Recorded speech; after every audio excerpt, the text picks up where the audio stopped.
Thanks, Alden, and thank you, Reverend Chris, for having me, and all of you for listening. As Alden mentioned, I was born in Ukraine. 6 years of my life, but very much consider U.S. to be my home, and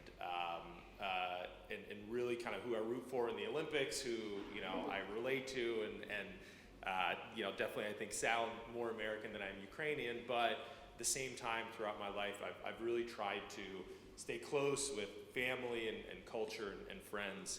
And as you all know, Ukraine is the site of a lot of atrocities, in an active war. And I wanted to share a story with you that I think, for me at least, I'm able to kind of relate to what's happening on the ground with citizens. And I think that story really is about my hero. I was lucky enough to be named after him. I was born on the same day as him, and he's actually my grandfather, Grandpa Vlad. And he was born in Odessa, in the 1930s, to parents. His father was a farmer, his mother was a baker, and his parents have lived through Holodomor, which happened, and basically about a third of Ukrainians died, during Stalinist times, when Stalin decided to, take a lot of the food from Ukrainians and send it to the rest of the Soviet Union.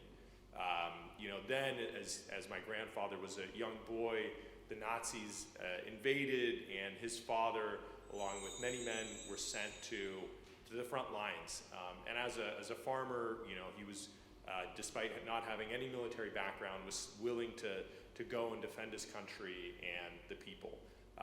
Unfortunately, he died in the very first battle, and as a result, my grandfather's mother was forced to really, take care of the 7 kids on her own, as baking bread and just trying to make ends meet. He grew up. He ended up, becoming an arborist. Met my grandmother, raised my mom, and really, was an instrumental person in my life in many ways. He loved making things with his hands. He was self-taught in a lot of different things, including carpentry and just being able to kind of go and figure out how something was made.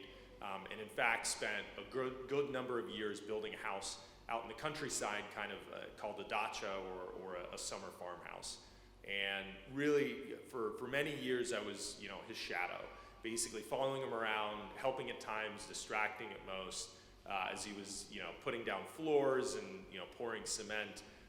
And he really was an instrumental figure in my childhood and really throughout growing up. And I tried to think of why I really saw him as such an instrumental figure, and I think it was the way that he really treated others.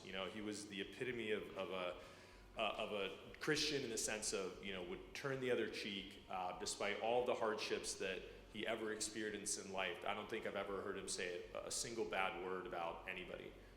Really, he just was a selfless person and tried to do good for everyone. In fact, most Saturdays and Sundays you would find him in the kitchen cooking borscht or making vareniki, which are small Ukrainian dumplings.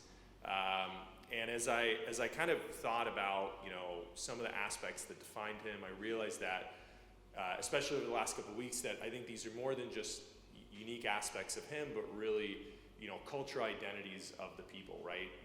A century of quite a bit of suffering, before communist rule and through communist rule. But the people, remained resilient, selfless, and really willing, to give a lot for their country and for their people. And as I think of, them, they didn't ask for this war, but they're willing to die to defend their land and their freedoms. In addition to myself being, from Ukraine, my wife actually started a company about a year ago, and most of her developers are Ukrainian. And it's crazy to think when she jumps on Zoom calls with them, over the past couple weeks, they'll code for 5-6 hours and then, go out and make Molotov cocktails or, help the senior citizens in their area or, pick up weapons and try to defend against the invasion. And even as they're doing so, though, I think they're showing a level of humanity that's hard for me to imagine. As we look at the videos of Ukrainians capturing Russian soldiers, I think they're treating them with that same level of respect of how they would want to be treated despite the circumstances. It's either capturing or keeping them or sending them back to Russia. And I think they recognize that, even though those soldiers are there, fighting them, it's not because of any ill will that they hold against Ukraine. And while I know the Ukrainians will fight until the end, I really think that, we can try to do our own part, right? And I think there's two things I would ask of all of you. First and foremost, that you stay active in terms of your conversations, whether with elected leaders, or within your own community, to bring these injustices to light.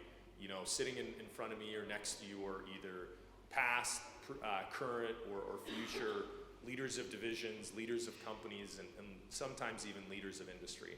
And you all have much more power, to be able to make an impact by either supporting causes or by deciding not to support companies and organizations that continue to support Russia and their war.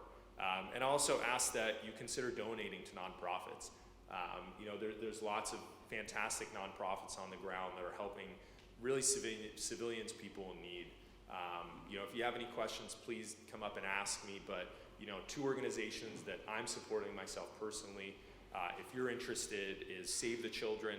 They're helping refugees, women and children who are trying to escape Ukraine and settle in Poland, or in the rest of Europe. And another project called the 1K Project, number one, the letter K project, and it's getting money into the hands directly of families on the ground. So they pre-vetted hundreds or thousands of families. Once you go on there, they'll send you the information of the family, and you can donate directly into their bank account. And overall, I just wanted to say that how thankful I am again for having you host me here and for taking the time to let me tell a little bit about my story and